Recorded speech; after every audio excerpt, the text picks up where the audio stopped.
Hello students, welcome back. आज की इस वीडियो में बात करेंगे फर्स्ट वाले चैप्टर की मिसलेनियस एक्सरसाइज के बारे में।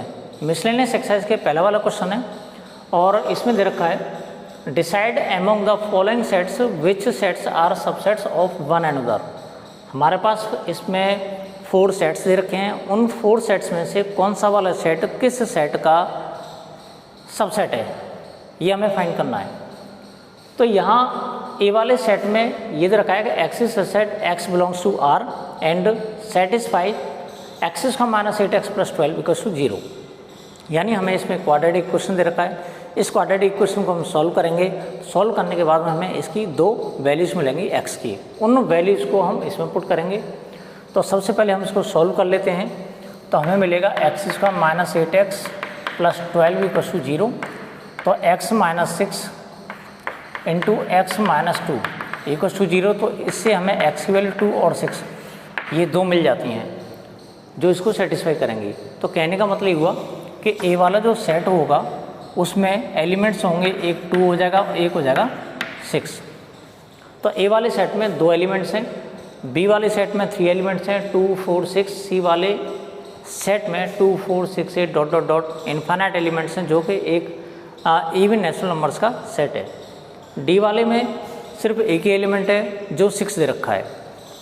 अब हमें फाइंड करना है कि इनमें से कौन सा वाला सेट किस सेट का या कितने सेट्स का ये सबसेट होगा। तो यहाँ पर ध्यान देने वाली बात यह है कि जो डी वाला सेट है उसमें सिर्फ एक ही एलिमेंट है। ए वाला जो सेट है उसमें 2 एलिमेंट्स हैं, बी वाला सेट है उसमें 3 एलिमेंट्स हैं और सी वाला सेट है उसमें इनफाइनाइट एलिमेंट्स हैं। तो जानने वाली बात यह है कि जिसमें सबसे कम एलिमेंट्स होते हैं उसकी पॉसिबिलिटी सबसेट होने की सबसे ज़्यादा होती है। तो इसमें हम देखते हैं कि एक ही एलिमेंट है, डी वाले सेट में सिर्फ एक ही एलिमेंट है जिसका नाम है 6। अब ये देखते हैं कि जो 6 एलिमेंट डी में दे रखा है क्या किसी और सेट में भी दे रखा है। हम देखते हैं ये बी में भी दे रखा है और इधर ए में भी दे रखा है और उसके अलावा सी में भी दे रखा है। इसका मतलब ये हुआ कि जो डी वाला सेट है वो ए का, बी का और सी का तीनों ही सेट्स का सबसेट हो जाएगा। तो यहाँ पर D is the subset of B, D is the subset of C and D is the subset of A. यानी डी जो होगा वो बी, सी और ए इन तीनों सेट्स का सबसेट हो जाएगा, क्योंकि every element of set D is present in all the 3 sets. इसके अलावा अब बात कर लेते हैं बी वाले सेट की, क्योंकि इसमें एक ही एलिमेंट था। अब हम 2 एलिमेंट वाले सेट की बात कर लेते हैं। बात करते हैं हम ए की। तो इसमें अब हम बात कर लेते हैं सेट ए की, क्योंकि इसमें एक एलिमेंट था, अब इसमें 2 एलिमेंट्स वाला सेट है। तो यहाँ इसके 2 एलिमेंट्स हैं, इसमें एक एलिमेंट है, तो ए जो है वो डी का सबसेट हो ही नहीं सकता, पॉसिबल ही नहीं है। तो जो 2 एलिमेंट वाला सेट है वो हो सकता है 3 एलिमेंट्स वाले सेट का सबसेट हो या पर 3 से ज़्यादा वाले एलिमेंट्स का सबसेट हो। तो हम एक बात नोटिस करते हैं, यहाँ पर ए वाले सेट के जितने भी एलिमेंट्स हैं वो बी वाले सेट में भी दे रखे हैं और इधर सी वाले सेट में भी दे रखे हैं। तो इसका मतलब ये हुआ कि A is the subset of B and A is the subset of C. यानी ए जो होगा बी और सी दोनों का सबसेट होगा। अब इसका बात कर लेते हैं हम बी वाले सेट की। इसमें 3 एलिमेंट्स हैं। 3 एलिमेंट्स होने की वजह से ना तो ये ए का सबसेट होगा ना ही डी का सबसेट होगा। इसकी जो पॉसिबिलिटी है सबसेट होने की वो है सी की। तो यहाँ पर हम देखते हैं कि बी के सारे एलिमेंट्स सी वाले सेट में दे रखे हैं। इस वजह से बी जो होगा वो B is the subset of C. यानी डी सबका सबसेट है, बी जो ए जो होगा बी और सी का सबसेट है और जो बी है वो सिर्फ सी का सबसेट होगा। अब बात कर लेते हैं क्वेश्चन नंबर 2 की। क्वेश्चन नंबर 2 में हमारे पास इसमें 6 पार्ट्स दे रखे हैं और 6 पार्ट्स में से क्वेश्चन में ये कह रहा है कि कौन से वाले जो स्टेटमेंट हैं वो ट्रू हैं और कौन से वाले फॉल्स हैं। अगर ट्रू हैं तो भी वेरीफाई करो और फॉल्स है तो उसका रीज़न दो। तो उसके लिए सबसे पहले हम फर्स्ट वाला पार्ट देख लेते हैं और 1 बाय 1 इनको आराम से सॉल्व करेंगे। कोई जल्दबाजी नहीं है, क्योंकि जल्दबाजी करने का मतलब ये क्वेश्चंस कोई भी इसमें से समझ में नहीं आएगा। आप लोगों को थोड़ा ध्यान से समझना है इन पार्ट्स को। ये करा है फर्स्ट वाले पार्ट में कि x is the element of a, यानी x जो है वो a का एलिमेंट है, यानी x a को बिलोंग करता है। उसके साथ साथ उसने दे रखा है कि a बिलोंग्स टू b, यानी अब ये जो a सेट था वो इस b सेट के लिए एलिमेंट है, ना कि सबसेट। हमें इन चीज़ों का ध्यान रखना है, पहली बात। दूसरी बात, अगर थोड़ा सा कन्फ्यूजन हो, थोड़ा सा भी कन्फ्यूजन हो, तो सबसे पहले हम एग्जाम्पल्स की हेल्प लेते हैं। एग्जाम्पल से ये सारी की सारी बातें बिल्कुल क्लियर हो जाती हैं। तो मैं आप इन सारे क्वेश्चंस को एग्जाम्पल्स की हेल्प से ही समझाने वाला हूँ, ताकि किसी भी क्वेश्चन में दिक्कत ना हो। बात कर लेते हैं सबसे पहले फर्स्ट वाले पार्ट की। फर्स्ट वाले पार्ट में ये दे रखा है x बिलोंग्स टू a, यानी x जो होगा वो a वाले सेट का एक एलिमेंट है। तो हमने क्या किया,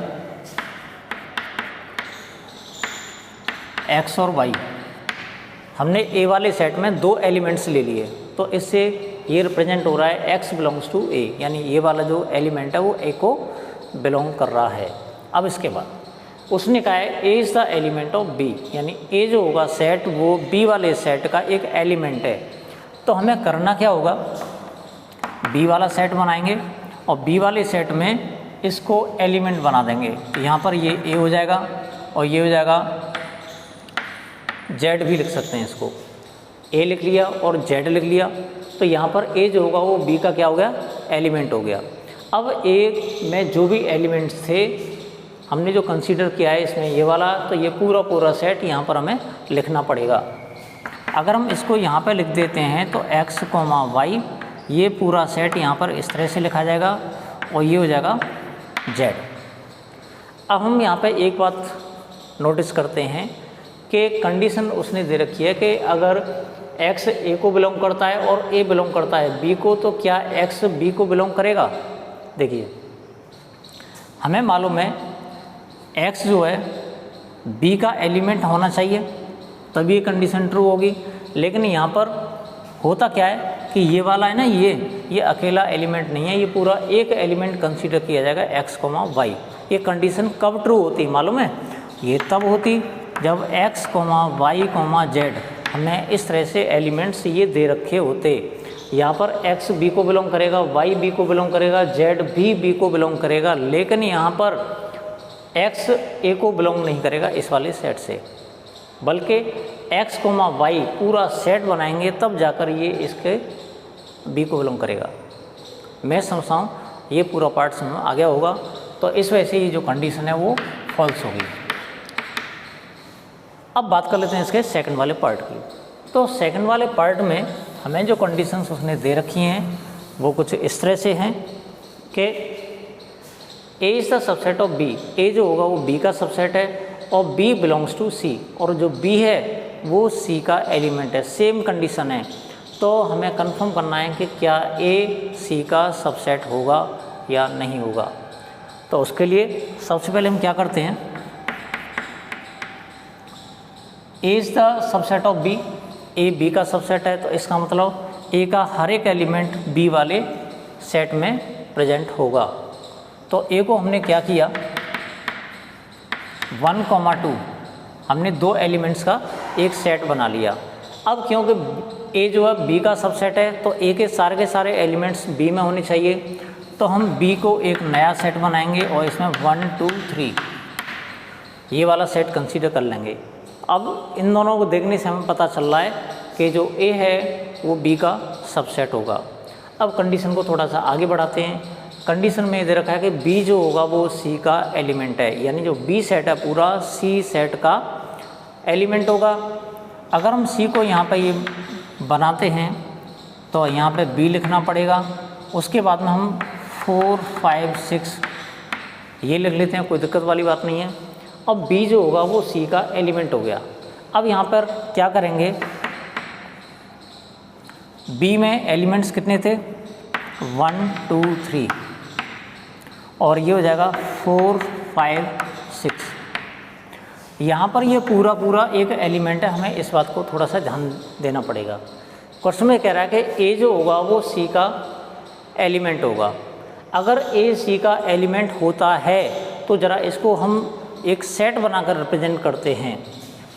हाँ यहाँ पर सी लिख लेते हैं, और ए में जो दे रखा था ए कॉमा, और सी में दे रखा हमारे पास इसके अलावा 4 5 6। ज़रा ए के एलिमेंट्स लिख लेते हैं इसमें, तो 1 2 ये पूरा सेट हो जाएगा, 4 5 6।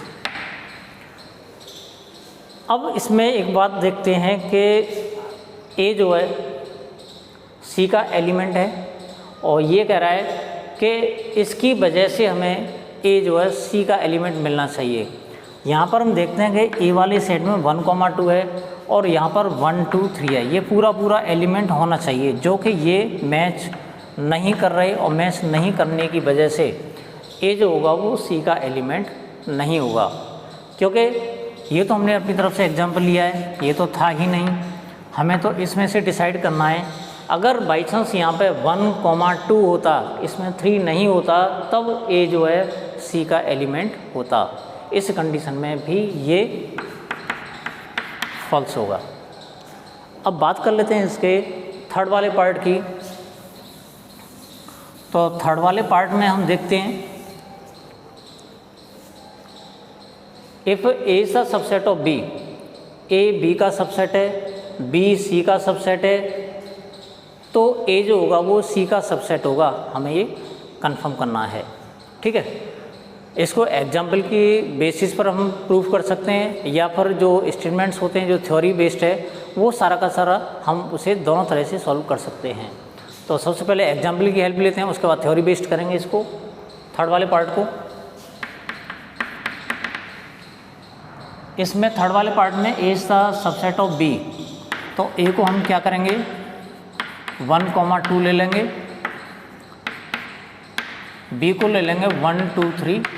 तो यहाँ पर हमें मालूम पड़ा A is the subset of B, यानी इसके अकॉर्डिंग ए जो होगा वो बी का सबसेट होगा।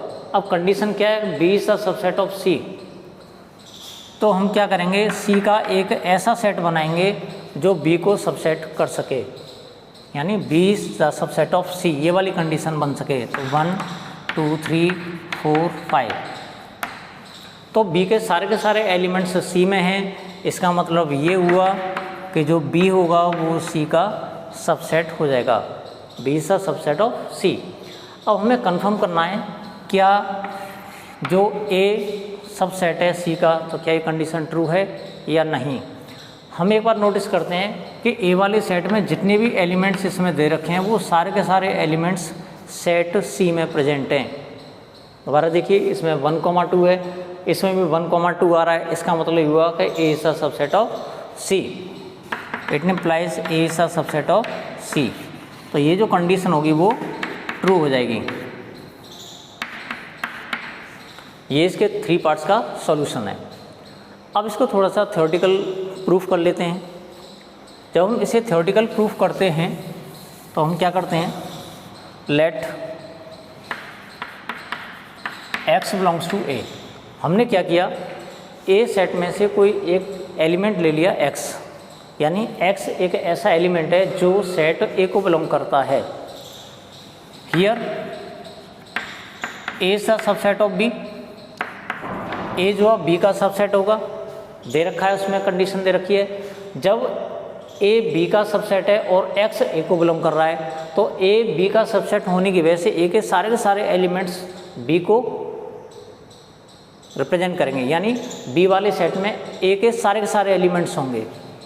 तो इसका मतलब ये हुआ x बिलोंग्स टू बी, यानी x ए को बिलोंग कर रहा है तो x बी को भी बिलोंग करेगा।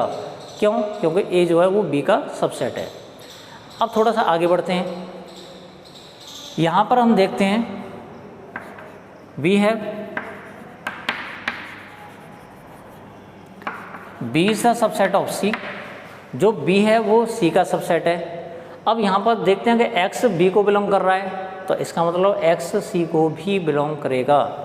It implies x belongs to सी।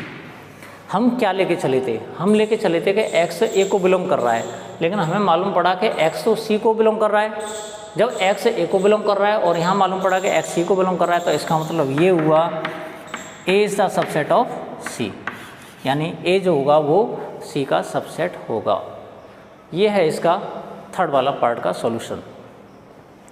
अब बात कर लेते हैं इसके फोर्थ वाले पार्ट की। फोर्थ वाले पार्ट में जो कंडीशन उसने दे रखी है, if A is not the subset of B, A B का सबसेट नहीं है, बी सी का सबसेट नहीं है, तो क्या ए सी का सबसेट नहीं होगा? तो इसको एग्जाम्पल के बेसिस पे देख लेते हैं। ये फोर्थ वाला पार्ट है, ए बी का सबसेट नहीं है। तो यहाँ पर हम देखते हैं, अगर हम ए वाले सेट में 1, 2 ले लेते हैं और बी वाले सेट में 2, 3, 4 ले लेते हैं, तो सीधा साधा दिख रहा है हमें कि ए जो होगा वो बी का सबसेट नहीं है, यानी A is not the subset of B, यानी ए बी का सबसेट नहीं होगा। अब इसके अलावा आगे कंडीशन उसने दे रखी है कि जो बी है वो सी का सबसेट नहीं है, बी जो होगा वो सी का सबसेट नहीं है। तो सी हमें क्या लेना है, एक ऐसा सेट बनाना है जिसमें बी जो है सी का सबसेट नहीं होगा। तो हमने क्या किया, 1, 2, 4, 5, 6 ये सेट बनाया हमने। तो यहाँ पर हम एक बात देखते हैं कि बी के सारे एलिमेंट्स सी वाले सेट को बिलोंग नहीं करते। जैसे कि इसमें 3 आ रहा है, 3 इसमें नहीं आ रहा, तो जो बी वाला सेट है वो सी वाले सेट का सबसेट नहीं है। It implies B is not the subset of C. अब कंडीशन क्या है, कंडीशन ये है कि ए सी का सबसेट नहीं होगा, ए जो है सी का सबसेट नहीं होगा। हमने दोनों कंडीशंस को सेटिस्फाई करने वाले दोनों सेट्स बना लिए, बल्कि 3 सेट्स बना लिए, ए बी और सी। अब ज़रा इसका और इसका कंपैरिजन करते हैं, ए और सी का। क्या ए वाले सेट के सारे एलिमेंट्स सी वाले सेट में हैं? बिल्कुल हैं। इसमें 1, 2 है, इसमें 1, 2, 4, 5, 6 से रखा है। तो here A is the subset of C. Reason क्या है, all the elements of set A belongs to set C, यानी ए सेट के सारे जो एलिमेंट्स हैं वो सी वाले सेट में हैं। तो इसका मतलब ए जो होगा वो सी वाले सेट का सबसेट होगा। लेकिन ये क्या कह रहा है कि ए जो है वो सी का सबसेट नहीं होगा, तो ये जो कंडीशन है वो हो जाएगी फॉल्स। अब हम बात कर लेते हैं इसके फिफ्थ वाले पार्ट की।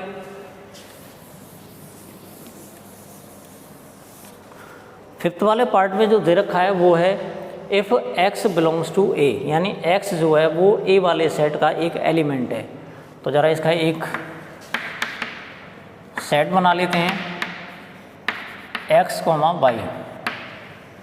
हमने एक a सेट कंसीडर कर लिया जिसमें x a को बिलोंग करेगा, and a is not subset of b, a जो होगा वो b का सबसेट नहीं है।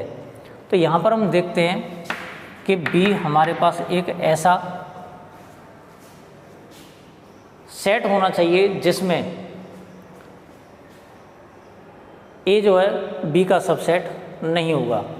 तो इसको हम बना सकते हैं y, z। तो यहाँ पर हम देखते हैं a जो है वो b का सबसेट नहीं है। तो क्या x b को बिलोंग करेगा? ये कह रहा है कि x b को बिलोंग करेगा। यहाँ जो कंडीशन हमें दे रखी है, x b को बिलोंग नहीं कर रहा, एक तो ये है। दूसरा, अगर बाई चांस हम b वाला सेट x, z लेते, तो यहाँ पर हम देखते हैं a is not subset of b, a जो है वो अब भी b का सबसेट नहीं है। लेकिन यहाँ पर हमें कंडीशन देखने को मिल रही है कि x बिलोंग्स टू b, लेकिन अब भी x b को बिलोंग कर रहा है। एक कंडीशन ऐसी है कि x b को बिलोंग नहीं करेगा, एक कंडीशन ऐसी है जिसमें x b को बिलोंग करेगा। लेकिन यहाँ पर ये कह रहा है कि x b को बिलोंग करेगा, ये कंपल्सरीली है। ऐसा कंपल्सरीली नहीं है, क्योंकि कंडीशन ये भी पॉसिबल है और कंडीशन ये भी पॉसिबल है। तो हमें जब किसी चीज़ को फॉल्स प्रूफ करना होता है, हम इसके अपोजिट कंडीशन वाली चीज़ देखते हैं। तो यहाँ पर x b को बिलोंग नहीं कर रहा, तो इसका मतलब ये जो कंडीशन हो जाएगी वो हो जाएगी फॉल्स। बात कर लेते हैं इसके 6 वाले पार्ट की। तो 6 वाले पार्ट के लिए हम क्या करेंगे, फिर एग्जाम्पल्स की हेल्प लेंगे। और 6 वाले पार्ट में हमें जो कंडीशंस दे रखी हैं वो दे रखे हैं A is the subset of B, यानी ए जो बी का सबसेट है and x belongs to B, और एक्स बी को बिलोंग कर रहा है। ध्यान से समझिएगा, ये जो एलिमेंट है वो किस में है, बी वाले सेट में है, और ए जो है वो बी का सबसेट है, ए जो है वो बी का सबसेट है। Then X does not belong to A, तो एक्स ए को बिलोंग करेगा, ए को बिलोंग नहीं करेगा, इसका मतलब ये है कहने का। तो हम क्या करते हैं, एक सेट लेते हैं x, y, और b सेट लेते हैं हम x, y, z। इस तरह से हमने 2 सेट कंसीडर कर लिए। तो यहाँ पर जो a है वो b का सबसेट हो जाएगा, a is the subset of b, पहली वाली कंडीशन इसमें सेटिस्फाई कर ली। x बिलोंग्स टू b, यहाँ पर x b को बिलोंग कर रहा है, ये भी सही है। x a को बिलोंग नहीं करेगा, तो हमने यहाँ पर देखा x तो a में है, ठीक है, यानी a वाले सेट के सारे एलिमेंट b में हैं, तो इसका मतलब a is the subset of b, और x b को बिलोंग कर रहा है। तो हमने जो सेट सेलेक्ट किया उसमें तो x है, यहाँ पर x a को बिलोंग कर रहा है।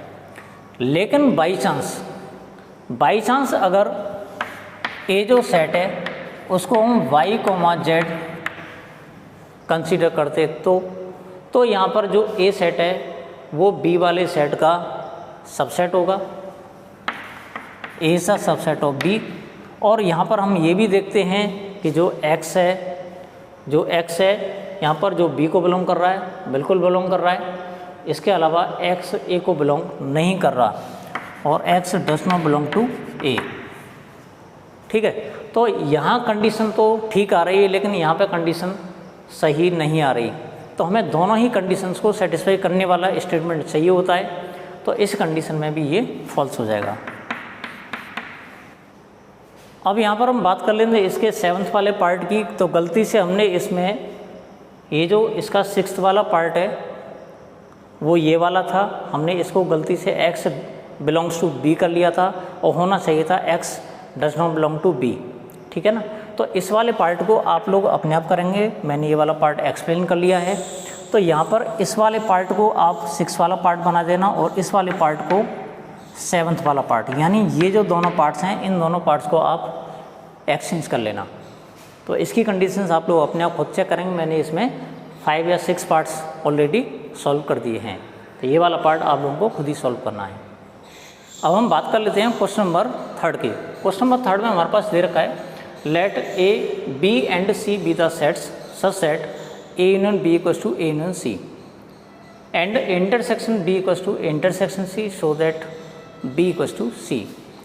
तो इस तरह के क्वेश्चंस को हमें सॉल्व करने के लिए प्रॉपर्टीज़ का यूज़ करना पड़ता है। बहुत सारी प्रॉपर्टीज़ आप लोगों ने पढ़ी भी होंगी इस वाले चैप्टर में, तो उन्हीं प्रॉपर्टीज़ का हमें इसमें यूज़ करना है। तो इसका सॉल्यूशन देख लेते हैं। हमारे पास ऑलरेडी दे रखा है कि A union B equals to A union C, और इधर दे रखा है A intersection B equals to A intersection C. तो हम ले लेते हैं we have A union B equals to A union C, यानी A union B equals to A union C हमने ये ले लिया। इसके बाद इन दोनों का अगर हम बी के साथ में इंटरसेक्शन लेते हैं तो यहाँ लिख लेते हैं B intersection A union B equals to B intersection A union C. अब जरा लेफ्ट वाले पार्ट को देख लेते हैं, ए यूनियन बी। ए और बी का जब हम यूनियन फाइंड करते हैं तो इसमें ए के भी एलिमेंट्स होंगे और बी के भी एलिमेंट्स होंगे, यानी दोनों सेट्स के एलिमेंट्स होंगे ए और बी के।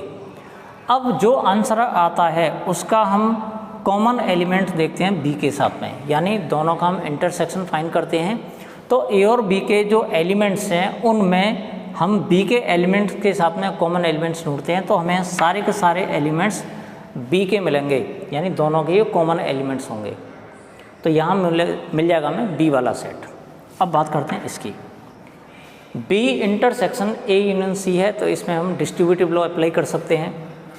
तो ये हो जाएगा B intersection A union B intersection C. ये हमारे पास फर्स्ट वाला पार्ट है।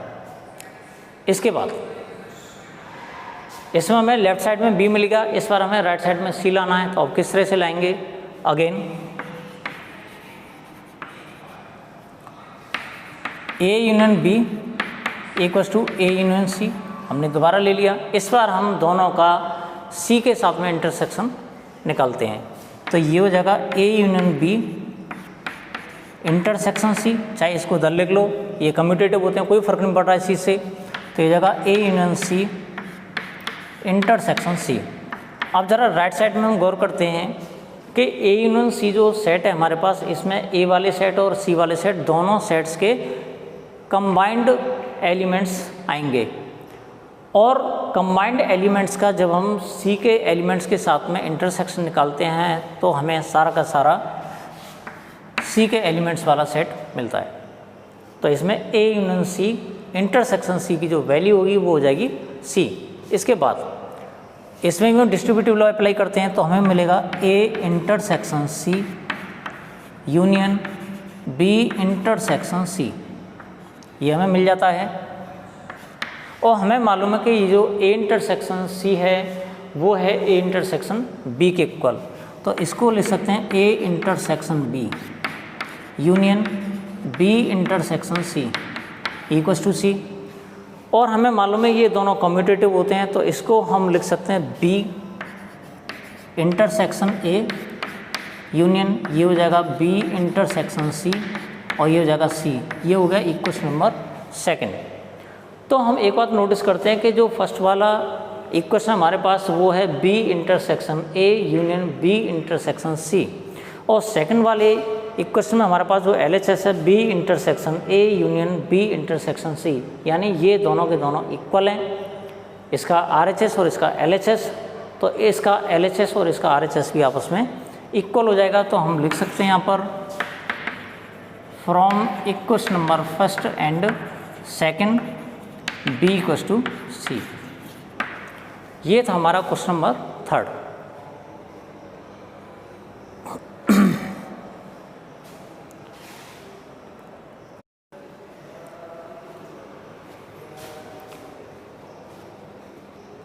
क्वेश्चन नंबर जो फोर्थ है वो बहुत ही ज़्यादा इंटरेस्टिंग है, और वो ये कह रहा है कि so that the following 4 conditions are equivalent, यानी ये 4 केसेस उसने दे रखे हैं, 4 कंडीशंस दे रखे हैं, और ये जो 4 कंडीशंस हैं वो इक्विवेलेंट हैं। इसका मतलब ये हुआ इन चारों के चारों कंडीशंस का मतलब एक ही होता है।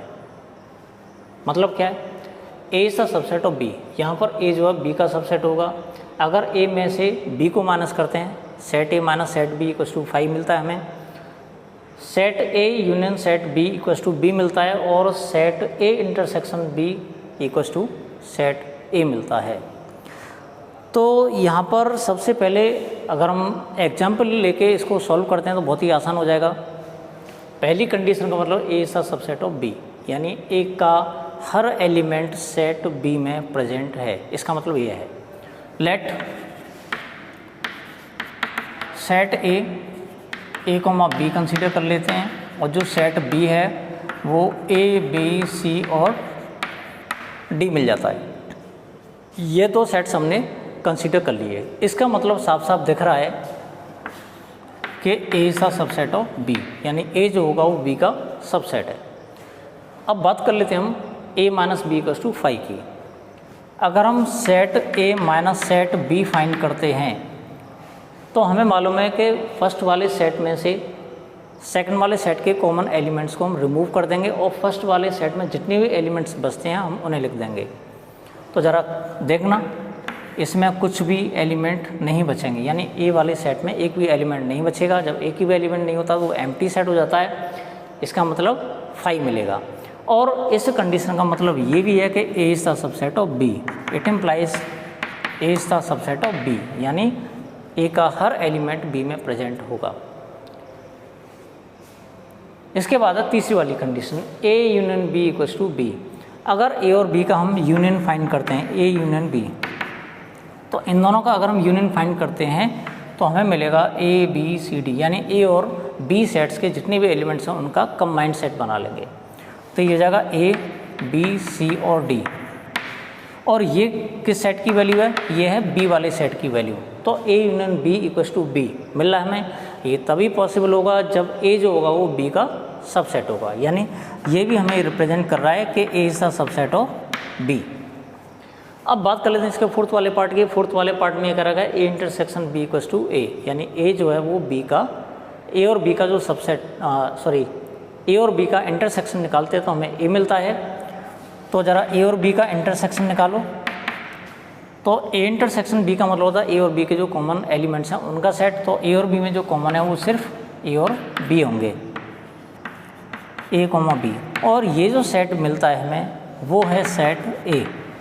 और ये भी तभी पॉसिबल है जब ए बी का सबसेट होगा, यानी ये हमें रिप्रेजेंटेशन कर रहा है या रिप्रेजेंट कर रहा है कि A is the subset of B. तो चारों की चारों कंडीशंस ऐसी हैं जिनमें A is the subset of B आ रहा है, तो इसका मतलब ये इक्विवेलेंट कंडीशंस हैं। क्वेश्चन नंबर 6 में हमें जो दे रखा है वो दे रखा है कि assume that P A equals to P B, then prove that A equals to B. यहाँ पर जो पी ए दे रखा है वो ए वाले सेट का पावर सेट है, जो पी बी दे रखा है वो बी वाले सेट का पावर सेट है। हमें प्रूफ करना है कि अगर ये दोनों इक्वल हैं तो ए की वैल्यू बी की इक्वल होगी, यानी ए वाला जो सेट है वो बी वाले सेट के इक्वल होगा। इसका मतलब ये भी है कि ए और बी जो सेट्स हैं वो डिफरेंट नहीं है बल्कि सेम सेट्स हैं। अब इसके बाद इसको सॉल्व करने के लिए पावर सेट वाले कॉन्सेप्ट का हमें इस्तेमाल करना पड़ेगा। वो क्या है, थोड़ा सा एग्जाम्पल की हेल्प से इसको समझ लेते हैं और उसके बाद इसको थ्योरेटिकली प्रूफ करेंगे।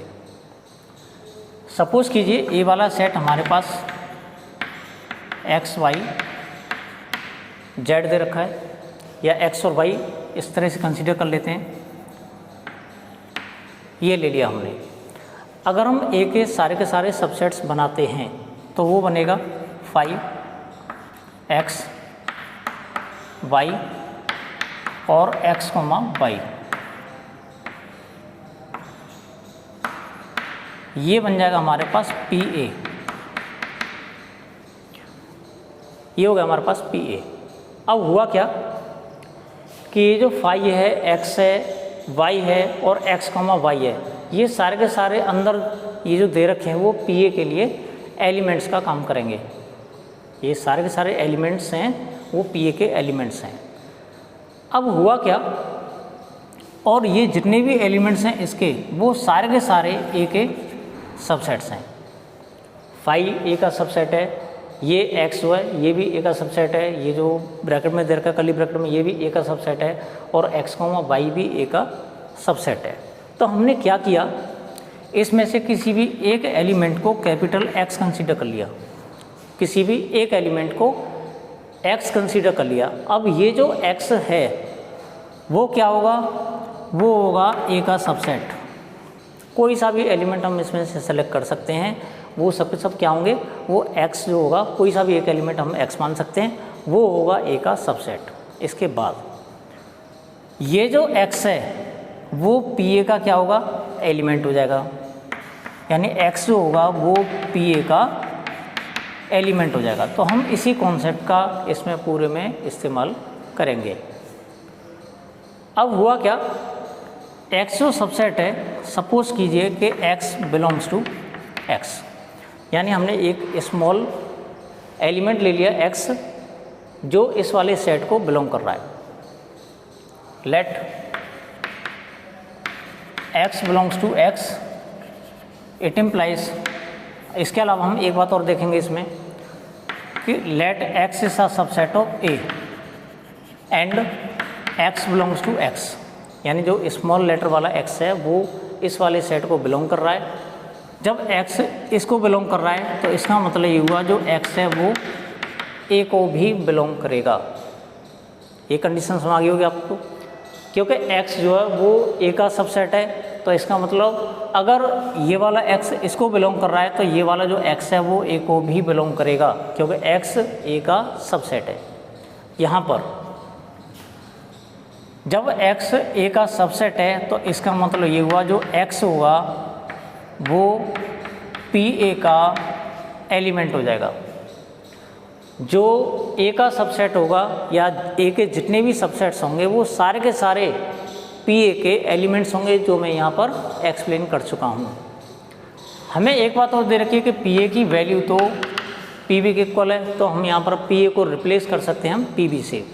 तो इसका मतलब ये हुआ कि x जो होगा वो पी बी को बिलोंग करेगा, x जो होगा वो पी बी को बिलोंग करेगा। अब x जब पी बी को बिलोंग करेगा तो इसका मतलब ये हुआ कि x जो होगा वो b का सबसेट होगा, ये तभी इसको बिलोंग कर पाएगा। x जो होगा वो b का सबसेट होगा। अब यहाँ पर जब x b का सबसेट है and x belongs to x, ये वाला जो एलिमेंट था वो x को बिलोंग कर रहा है, तो इसका मतलब ये हुआ x इस b को भी बिलोंग करेगा, क्योंकि x का एलिमेंट है, यानी x यहाँ b का सबसेट है। तो यहाँ पर ये वाला जो x होगा वो b को भी बिलोंग करेगा। हम क्या लेके चले थे, हम लेके ये चले थे कि ये जो x है वो a का एलिमेंट है, लेकिन हमें बाद में पता चला कि ये जो x है वो तो b का भी एलिमेंट है, यानी इसका मतलब ये हुआ कि a जो होगा वो b का सबसेट हो जाएगा। It implies a is the subset of b। ये हो गई हमारी कंडीशन नंबर फर्स्ट। इसके बाद दूसरी कंडीशन देख लेते हैं। Let y belongs to b, sorry y is the subset of b। यहाँ पर हमने y एक सेट लिया है जो b का सबसेट है। इसके अलावा and small y belongs to capital Y, यानी ये जो एक एलिमेंट लिया है वो इसको बिलोंग कर रहा है, y को बिलोंग कर रहा है। अब ये वाला जो y है वो b का सबसेट है, तो इसका मतलब ये जो y है वो b को भी बिलोंग करेगा। इसका मतलब ये जो स्मॉल y है वो b को भी बिलोंग करेगा। अब थोड़ा सा आगे बढ़ते हैं। y b का सबसेट है, y जो है b का सबसेट है, तो इसका मतलब y जो होगा वो पी बी का एलिमेंट हो जाएगा। It implies y is the element of P B. अब हमें ये मालूम है कि पी बी तो पी ए के इक्वल है, तो यहाँ पर हम क्या करेंगे, y is the element of P A. हमने पी बी को पी ए से रिप्लेस कर लिया। अब y पी ए का एलिमेंट है, तो इसका मतलब ये होता है जो y होगा पक्का है कि a का सबसेट होगा, यानी y a का सबसेट होगा तभी जाकर y पी ए का एलिमेंट बन पाएगा। अब इसके अलावा since y belongs to capital Y, it implies y belongs to a। हमने ये लेके चले थे कि जो स्मॉल y है इसका एक एलिमेंट है, तो यहाँ पर देखा y जो है कैपिटल Y a का सबसेट है, तो ये वाला जो है स्मॉल y a का एलिमेंट हो जाएगा। यहाँ पर हम लेके चले थे y b का एलिमेंट है, लेकिन पता चला कि ये जो y है वो तो a का भी एलिमेंट है। It implies b is the subset of a, यानी ये वाला जो b होगा वो a का सबसेट हो जाएगा। तो b is the subset of a। Equation number second. Equation number first में हमने देखा था कि a is the subset of b, और सेकंड वाली जो इक्वेशन आ रही है उसमें मालूम पड़ा कि b is the subset of a। a b का सबसेट है, यहाँ पर b a का सबसेट है। जब हम दोनों ही कंडीशंस को कंबाइन कर देते हैं तो हमें पता चलता है कि a और b इक्वल होंगे, यानी ये तभी पॉसिबल है from equation number first and second a equals to b, यानी a b का सबसेट है और b a का सबसेट है। ऐसा तभी पॉसिबल होगा जब a की वैल्यू b के इक्वल होगी।